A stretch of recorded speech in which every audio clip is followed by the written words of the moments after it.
America Iran ಯುದ್ಧ ಶುರುವಾದರೆ ಭಾರತದಲ್ಲಿ petrol ಬೆಲೆ $150 ದಾಟುತ್ತಾ ನಿಮ್ಮ ಜೇಬಿಗೆ ಬೀಳಲಿದೆ ಕನ್ನ. ನಮಸ್ಕಾರ ವೀಕ್ಷಕರೇ, ಜಗತ್ತಿನ ಕಣ್ಣೆಲ್ಲ ಈಗ ಮಧ್ಯಪ್ರಾಚ್ಯದ ಮೇಲಿದೆ. ಒಂದು ಕಡೆ ವಿಶ್ವದ ದೊಡ್ಡನ್ನ ಅಮೆರಿಕ, ಮತ್ತೊಂದು ಕಡೆ ಜಗ್ಗದ ಬಗ್ಗದ ಇರಾನ್. ಡೊನಾಲ್ಡ್ ಟ್ರಂಪ್ ಅವರ ಖಡಕ್ ಎಚ್ಚರಿಕೆಗಳು ಮತ್ತು ಇರಾನಿನ ಪ್ರತಿದಾಳಿಯ ಬೆದರಿಕೆಗಳು ಇಡೀ ಪ್ರಪಂಚವನ್ನ ಒಂದು ಬೃಹತ್ ಆರ್ಥಿಕ ಬಿಕ್ಕಟ್ಟಿನ ಅಂಚಿಗೆ ತಂದು ನಿಲ್ಲಿಸಿವೆ. ನೀವು ಯೋಚನೆ ಮಾಡಬಹುದು, ಅಮೆರಿಕ ಎಲ್ಲೋ ಇರಾನ್ ಎಲ್ಲೋ ಇದೆ, ನೀವು ನೋಡಿದ್ರೆ ಹಿಂಗೆ ಹೇಳ್ತಿದ್ದೀರಲ್ಲ, ಅವರು ಹೊಡೆದಾಡ್ಕೊಂಡ್ರೆ ನಮಗೇನು, ನಾವ್ಯಾಕೆ ತಲೆ ಕೆಡಿಸ್ಕೊಳ್ಬೇಕು ಅಂತ. ಆದರೆ ವೀಕ್ಷಕರೇ, ಅಸಲಿ ಕತೆ ಇಲ್ಲೇ ಇರೋದು. ಅಮೆರಿಕ ಮತ್ತು ಇರಾನ್ ನಡುವೆ ಸಣ್ಣದೊಂದು ಬೆಂಕಿ ಹೊತ್ತುಕೊಂಡ್ರೂ ಅದರ ನೇರ ಮತ್ತು ಭೀಕರವಾದ ಬಿಸಿ ತಟ್ಟೋದು ಭಾರತದ ಸಾಮಾನ್ಯರ ಜನರಿಗೆ. ನಿಮ್ಮ ವಾಹನದ ಪೆಟ್ರೋಲ್ ಟ್ಯಾಂಕ್ಗೆ, ನಿಮ್ಮ ಮನೆಯ ಗ್ಯಾಸ್ ಸಿಲಿಂಡರ್ಗೆ ಮತ್ತು ನೀವು ಪ್ರತಿದಿನ ಮಾರುಕಟ್ಟೆಯಲ್ಲಿ ಕೊಳ್ಳೋ ತರಕಾರಿ ದಿನಸಿ ವಸ್ತುಗಳ ಬೆಲೆಗೆ ಬಿಸಿ ತಟ್ಟುತ್ತೆ. ಒಂದು ವೇಳೆ ಈ ಸಂಘರ್ಷ ಕೈ ಮೀರಿದ್ರೆ ಭಾರತದಲ್ಲಿ ಪೆಟ್ರೋಲ್ ಬೆಲೆ ದಿಢೀರನೆ $120 $150 ಗಡಿ ದಾಟುವ ಅಪಾಯ ಇದೆ ಅಂತ ಆರ್ಥಿಕ ತಜ್ಞರು ಹೇಳುತ್ತಿದ್ದಾರೆ.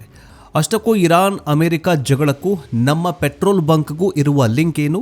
ಜಗತ್ತಿನ ಆರ್ಥಿಕತೆಯನ್ನು ಉಸಿರುಗಟ್ಟಿಸುವ ಆ ಹಾರ್ಮೂಜ್ ಜಲಸಂಧಿಯ ಕರಾಳ ರಹಸ್ಯ ಏನು? ಇದೆಲ್ಲದರ ನಡುವೆ ಪಾಕಿಸ್ತಾನದ ಆರ್ಥಿಕತೆ ಸಂಪೂರ್ಣವಾಗಿ ದಿವಾಳಿಯಾಗುವ ಹಂತಕ್ಕೆ ತಲುಪಿದ್ದೇಕೆ? ಬನ್ನಿ ಇವತ್ತಿನ ಈ ಡೀಟೇಲ್ಡ್ ವಿಡಿಯೋದಲ್ಲಿ ಆಯಿಲ್ ಪಾಲಿಟಿಕ್ಸ್ ಅನ್ನ ಎಳೆಯಾಗಿ ಬಿಚ್ಚಿಡ್ತೀವಿ. ಆದರೆ ಅದಕ್ಕಿಂತ ಮುಂಚೆ ಇರಾನ್ ಮತ್ತು ಅಮೆರಿಕ ನಡುವೆ ಯುದ್ಧ ನಡಿಬೇಕೋ ನಡಿಬಾರ್ದು? ಒಂದು ಇಸ್ಲಾಂ ರಾಷ್ಟ್ರ ಅಧಂಪತನವಾಗಬೇಕಂತಂದ್ರೆ ನಾವು ಪೆಟ್ರೋಲ್ಗೆ 1 ಲೀಟರ್ಗೆ $150 $200 ದುಡ್ಡು ಕೊಡಲೇಬೇಕು. ನಿಮಗೆ ಯಾವುದಿಷ್ಟ? ಪೆಟ್ರೋಲ್ ಬೆಲೆ ಏರಿಕೆ ಆದರೂ ಪರವಾಗಿಲ್ಲ, ಒಂದು ಇಸ್ಲಾಂ ರಾಷ್ಟ್ರ ಪತನವಾಗಲಿ ಅಂತ ಏನಾದರೂ ಇದೆಯಾ? ಕಮೆಂಟ್ ಬಾಕ್ಸ್ನಲ್ಲಿ ತಿಳಿಸಿ. ಬನ್ನಿ ವಿಡಿಯೋವನ್ನು ಶುರು ಮಾಡೋಣ.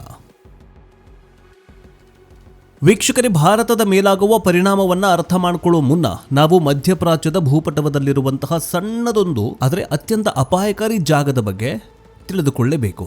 ಅದೇ ಹಾರ್ಮೂಜ್ ಜಲಸಂಧಿ. ಇದು ಓಮನ್ ಕೊಲ್ಲಿ ಮತ್ತು ಪರ್ಷಿಯನ್ ಕೊಲ್ಲಿಯನ್ನ ಬೆಸೆಯುವಂತಹ ಒಂದು ಅತ್ಯಂತ ಕಿರಿದಾದ ಸಮುದ್ರ ಮಾರ್ಗ. ಈ ಮಾರ್ಗ ಎಷ್ಟು ಮುಖ್ಯ ಆಗತ್ತೆ ಗೊತ್ತಾ? ಪ್ರಪಂಚದ ಒಟ್ಟು ಕಚ್ಚಾ ತೈಲ ಪೂರೈಕೆಯ 20-25% ತೈಲ, ಅಂದರೆ ಪ್ರತಿದಿನ ಸುಮಾರು 2 ಕೋಟಿ ಬ್ಯಾರಲ್ಗಳಷ್ಟು ಪೆಟ್ರೋಲಿಯಂ ಇದೇ ಕಿರಿದಾದ ಮಾರ್ಗದ ಮೂಲಕ ಹಡಗುಗಳಲ್ಲಿ ಸಾಗಾಟ ಅಂದರೆ ಸಪ್ಲೈ ಆಗತ್ತೆ. ಸೌದಿ ಅರೇಬಿಯಾ, ಇರಾನ್, ಕುವೈತ್, UAEಗಳಿಂದ ಬರುವಂತಹ ತೈಲ ಹಡಗುಗಳಿಗೆ ಇದೊಂದೇ ದಾರಿ.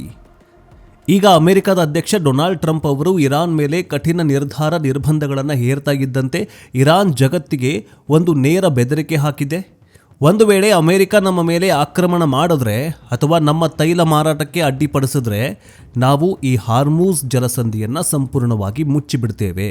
ಒಂದು ವೇಳೆ ಈ ಇರಾನ್ ತನ್ನ ನೌಕೆಯ ಮೂಲಕ ಈ ಮಾರ್ಗವನ್ನು ಬ್ಲಾಕ್ ಮಾಡಿದ್ರೆ ಇಡೀ ಪ್ರಪಂಚಕ್ಕೆ ಹೋಗುವಂತಹ ತೈಲ ಪೂರೈಕೆ ಏಕಾಏಕಿ ನಿಂತು ಹೋಗ್ಬಿಡತ್ತೆ. ಆ ಕ್ಷಣದಲ್ಲಿ ಜಾಗತಿಕ ಮಾರುಕಟ್ಟೆಯಲ್ಲಿ ಕಚ್ಚಾ ತೈಲದ ಬೆಲೆ ರಾಕೆಟ್ ವೇಗದಲ್ಲಿ ಗಗನಕ್ಕೇರತ್ತೆ. ಈಗ ಇದು ನಮ್ಮ ಭಾರತಕ್ಕೆ ಹೇಗೆ ಕಂಟಕವಾಗತ್ತೆ ಅಂತ ನೋಡೋಣ.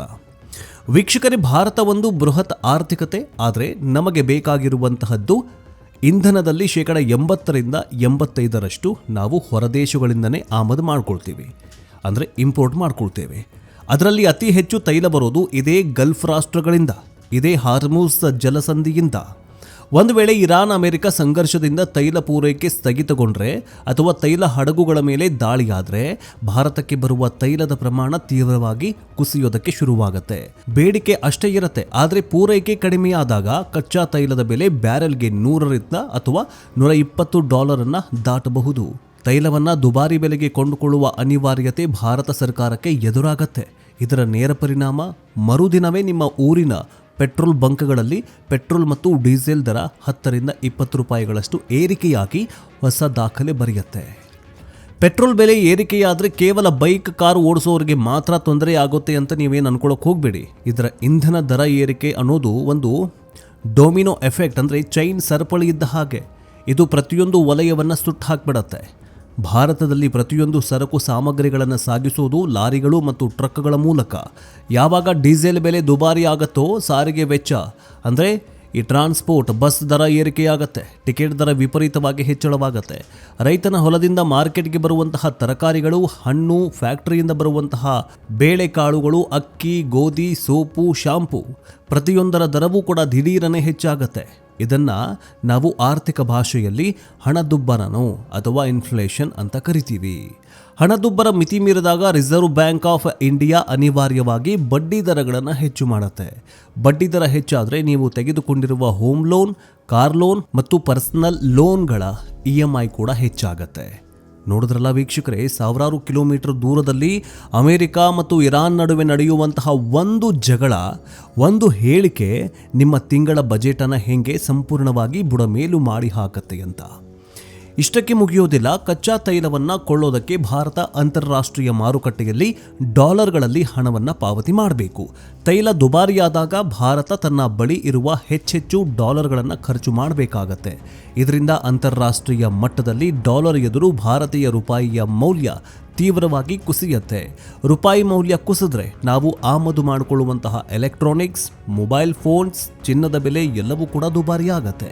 ಇದೆಲ್ಲದರ ಆತಂಕದಿಂದಾಗಿ ವಿದೇಶಿ ಹೂಡಿಕೆದಾರರು ಭಾರತೀಯ ಷೇರು ಮಾರುಕಟ್ಟೆಗಳಿಂದ ತಮ್ಮ ಹಣವನ್ನು ಹಿಂಪಡೆಯುವುದಕ್ಕೆ ಶುರು ಮಾಡ್ತಾರೆ.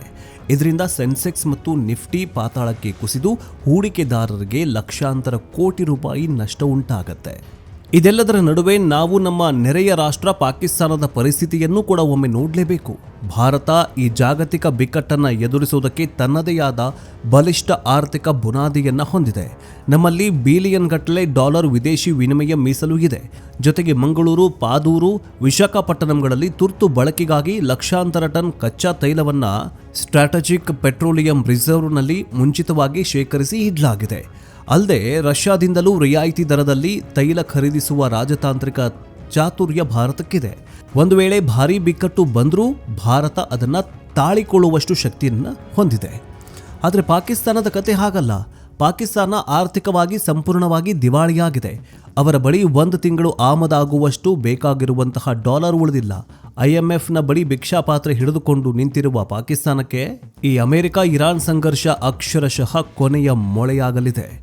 ಒಂದು ವೇಳೆ ಈಗ ಪೆಟ್ರೋಲ್ ಬೆಲೆ ಜಾಗತಿಕವಾಗಿ ಏರಿಕೆಯಾದರೆ ಪಾಕಿಸ್ತಾನದಲ್ಲಿ ಪೆಟ್ರೋಲ್ನ ಬೆಲೆ 400ರಿಂದ 500 ರೂಪಾಯಿ ದಾಟಬಹುದು ಅಂತ ಹೇಳಲಾಗ್ತಾ ಇದೆ.